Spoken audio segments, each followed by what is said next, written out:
Welcome to Rise and Shine Daily Business Tech Boost with me, Charly Latham. If you're a small business owner looking to simplify technology and get real, actionable advice from someone with 35 years of IT experience, you're in the right place. Every episode, I'll dive into tools and systems like email, CRM, marketing and tracking, and break them down into bite-sized tips you can use right away. Your time is valuable, so let's get straight to the point. It's time to work smarter, not harder. Rise and Shine. It's your daily dose of business tech inspiration with me, Charly Latham. Episode number 425. And we are going to talk about Contact Form 7 and protecting it from spam using zero spam and using honeypots or honeypot fields anyway. If you have been following along for the last couple of days, I've been going through how to configure zero spam for WordPress, how to use zero spam for Gravity Forms, and how to configure your Gravity Forms to protect them from spam without using reCAPTCHA. Today, I'm going to be doing Contact Form 7. I am trying to hit the more popular plugin builders, form builders on WordPress. If there is one that I have missed, please let me know in the comments, and I will absolutely try to get to it if it's at all possible. I do enjoy doing these videos in case that's not obvious. Is just a quick reminder as to why we're doing this and why I don't want to use reCAPTCHA, or why I'm showing you how to do this without reCAPTCHA. I have a few issues with reCAPTCHA. I have covered them off in another episode, which I'll link in the comments below here. But basically, reCAPTCHA, I find it requires your visitor to do something to prove that they are not a robot. That can be quite annoying, and it is possible that you're actually going to put people off from filling in forms and such, because they've got to, it's not just ticking the box to say I'm not a robot. Oh, you've got to now choose all these fields, that these squares that are cars or crosswalks, and sometimes you get 3 screens of those before it goes, oh yeah, we trust you, you're not a robot now. Like, I'm not a robot. I know I'm not a robot. Sometimes it just puts up a really poor image that you've got to work out what the numbers and letters are on it and enter them into a box. So that's one reason I don't like reCAPTCHA. It requires your visitor to do something. The other reason I am a little annoyed at reCAPTCHA, and this comes from actually having to fix sites that are performing slowly, is when you go in and you do the page speed tests and such from Google, it says, oh yes, your site's being slowed down because it's loading scripts from another site. And when you go and look at it, it's reCAPTCHA. So their own product is slowing down your site, and they're saying that their own product is slowing down your site and you need to make it work better. No, make your own product work better. I'm not going to do it. Okay, that's a bit of a rant. And the other thing, with once reCAPTCHA 3 came out, you used to just be able to load reCAPTCHA on the one page. And it would slow the one page down, and we would live with that. Honestly, you'd have to live with that. But now with reCAPTCHA 3 and onwards, it loads it on every page, and it requires it on every page because it actually profiles the clicks and the mouse movements and stuff of the visitor to the site and determines whether they're a bot or not based on all of that. And it needs that data to do a good profiling. Honestly, why would you mess with the performance of your site for that when there are so many, when there is a great alternative option? So let's get on with it. Today we're going to do Contact Form 7 and how to use zero spam and how to use honeypots. Okay, let me go to my screen.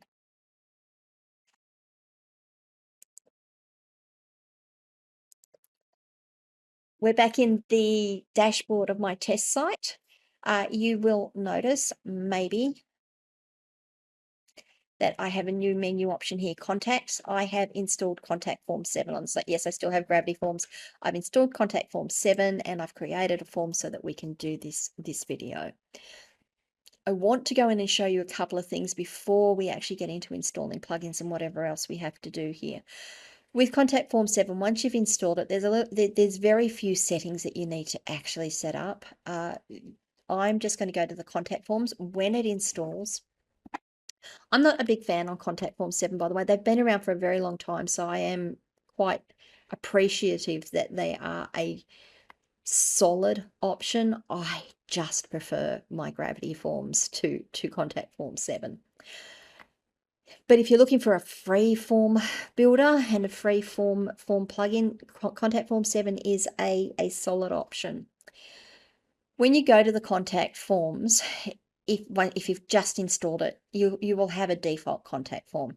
If you've had a Contact Form 7 installed for a bit, you'll have multiple forms. So you do need to do this on every form that we're talking about. And I am sorry for that. But what we're going to do is going to edit the form. And this is going to show me something that I can then show you. You will see here in the options that you have available for fields, there is no honeypot form field available here.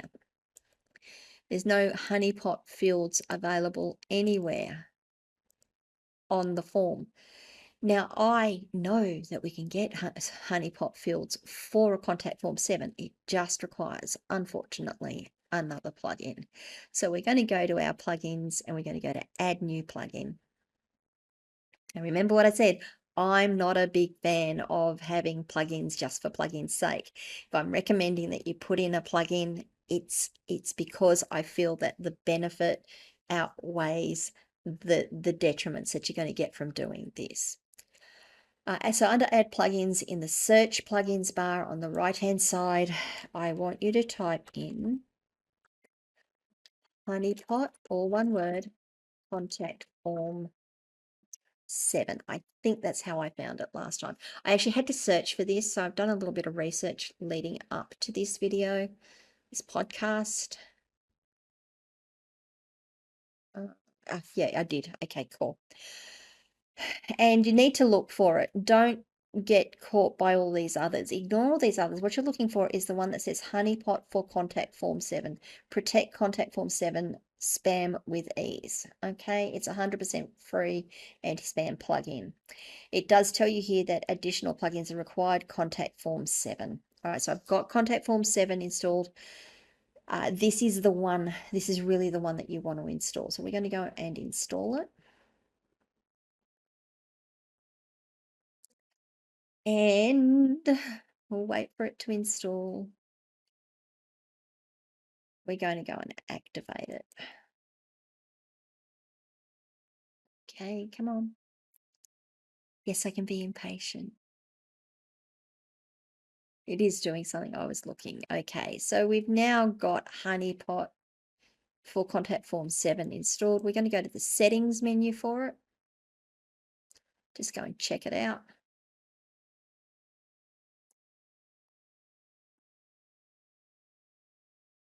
I am not going to change any of these. I will quickly run through them. It says store honeypot. Oh, I might change these as we go. Store honeypot value recommended by default. The honeypot field is not stored in other fields in form saving plugins like Flamingo. However, saving the field can be useful to see what spam bots are leaving behind. Okay, so what this is saying that if you've got a plugin installed that actually saves off your Contact Form 7 submissions, because Contact Form 7 by default doesn't save off by submissions by default, it just sends the emails through. This will save the honeypot value to that plugin. It will send it to that plugin so that you can see what your bots are entering. If using placeholders on other fields, this can be a honeypot mimic, a real test. I'm going to leave this blank. Look, I'm not going to really run through any of these. You can go through them. You don't need to do anything with them. Leave them as default. If we need to change them later, we come in and we tweak them and we see what happens. Under forms,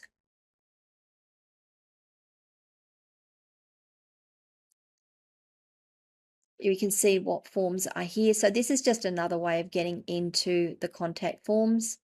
It gives you the option to edit it from here. So we're going to go to edit. We're going to go and edit the contact form. See, it says honeypot no on it. says we don't have a honeypot installed on it yet. So we're going to go and edit it. Now that I have edited it, gosh, I hate that. You'll see we now have an option of a honeypot here. So what I'm going to do, so we're just going to click generate a form tag for a spam stopping honeypot field. So if you've been following my videos before, a honeypot field is a field that is only visible to machines. It can only be visible if it's read by, if the code is read, which means machines and bots will read it. It will never be visible to us as humans. And the idea is that sits in the background in the code, and a bot comes through and goes, oh, there's a field I've got to fill in, and it fills in the field. You don't have to do anything here. You can just leave it as honeypot and with a field name, and everything else will be fine. And we're just going to, once we've done that, down here we're going to say insert tag. Okay, now that puts it right above your name. I'm just going to cut it. And before the submit button, I'm just going to put it in the bottom. That's a personal preference of mine. I like it to look nice. That's how you install a honeypot field on your contact form 7. That's as hard as it gets. Going to click save.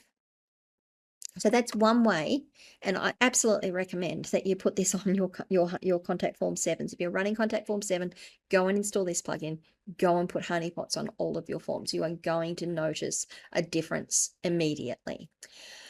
Moving on from that, if you go back to episode number, I think it's 423, I will link it again in this episode as well.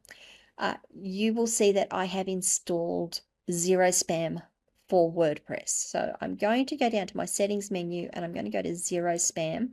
This was installed in another episode. I do recommend you go through, and if you haven't been following along and haven't seen this episode, go back and have a watch of it to see how you install it and the settings that you do need to look at versus the settings that you can just leave alone. And under zero spam for WordPress, now that I've got contact form 7 installed, I now have an extra menu option called contact form 7. If I go into that by clicking on it, I have the options of protecting my CF form 7 submissions. I'm going to set that to on, and I'm going to set my log blocked CF7 submissions as well. Again, remember, if you do watch the other video or have watched the other episode, remember that when you are doing logging, you can fill up your log files with a lot of data. Every time you log something, it will affect the performance of your site. So you do need to be careful when you're choosing to log or not. I do set it as default. If I get a high submission or a high traffic site, I turn logging off. We only turn logging on when we're trying to do debugging. You can set a flagged message for if this function detects that a bot is trying to fill in the form, it will give this message here. Click Save Settings. And that's it. That is it, guys. That is how you protect a contact form 7 using a honeypot field and using zero spam for WordPress. Let me come back and have a chat to you. Alrighty, so that it is that easy. And what you're going to do is you're now just going to have really clean forms. Your visitors are going to be able to fill in the fields that they need. They're not going to need to do a reCAPTCHA. They're not going to need to click buttons. They're not going to need to decipher images and characters and put them into a field. And in my opinion, you're going to get really good spam protection at very little cost to you and very little performance cost on your site. What do you guys think? Do you have any questions? Leave any questions in the comments wherever you are watching or listening to this video. Come across to my locals community, askcharlyletham.locals.com, and join the conversation there. I would love to have you. You can send me a DM on any of my social media channels. I'll get back to those eventually. And please, if this has been of use to you, please give me a like. I'd really appreciate that. And if you haven't already, subscribe to the channel, ring the notification bell, and I will see you all tomorrow. Bye.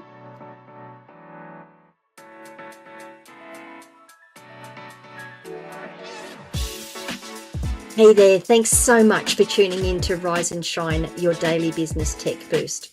I hope today's episode gave you some actionable insights that will make your business tech work smarter for you. If you found value, be sure to subscribe, leave a review, and share it with other small business owners who could use a daily boost. For more tips, tools, and resources, visit www.askcharlylatham.com. Until next time, keep rising, keep shining, and let's make tech simple together.